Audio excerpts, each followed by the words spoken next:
जैसा कि आप सबको पता है कि MPCJ इंटरव्यू की डेट्स आ गई हैं।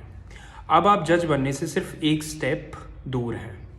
अगर आपको इंटरव्यू क्लियर करना है तो वो ऐसी कौन सी 10 पॉइंट्स हैं जिसको आपको जहन में रखना होगा। चलिए स्टार्ट करते हैं।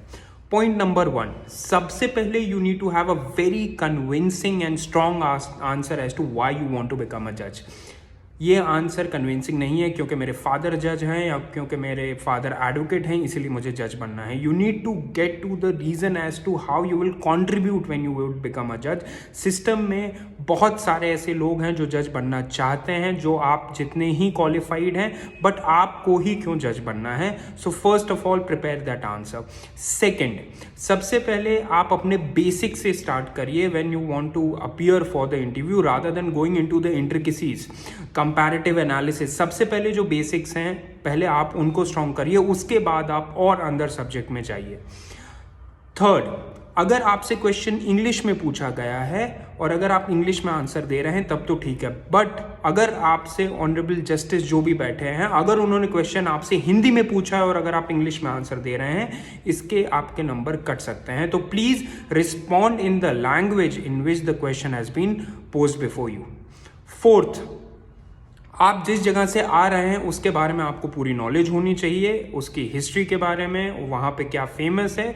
अगर ऐसा परसेप्शन होगा, लगेगा कि अगर आपको उस जगह के बारे में ही नहीं मालूम है जहाँ से आप आ रहे हैं तो एक ये नेगेटिव इंप्रेशन देगा।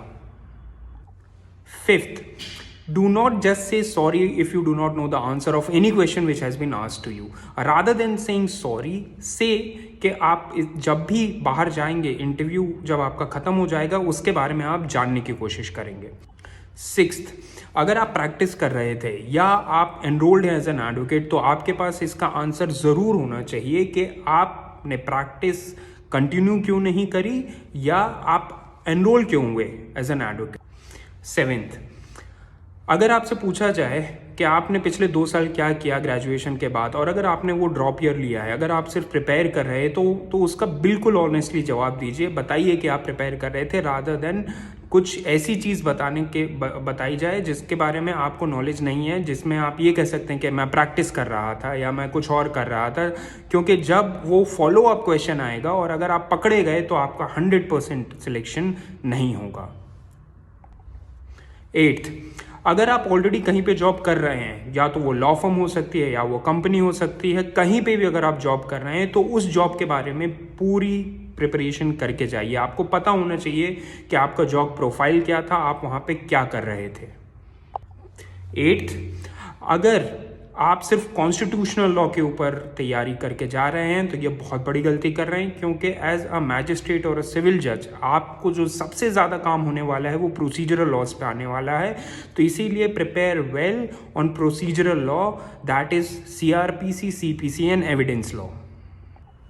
और अगर कोई भी क्वेश्चन आपसे पूछा गया जिसमें आप फंस रहे हैं, जिसमें आपको इंटरप्रिटेशन का इश्यूज होगा, तो always fall back upon constitutional ethos, preamble को हमेशा ध्यान में रखिए। कोई भी ऐसा क्वेश्चन जहां पे अगर आपको लग रहा है कि ये क्वेश्चन में इंटरप्रिटेशन ए हो सकती है और इंटरप्रिटेशन बी हो सकती है, तो वो इंटरप्रिटेशन आप फॉलो करिए जो कॉन्स्टिट्यूशनल ईथोस के सबसे नज़दीक हो।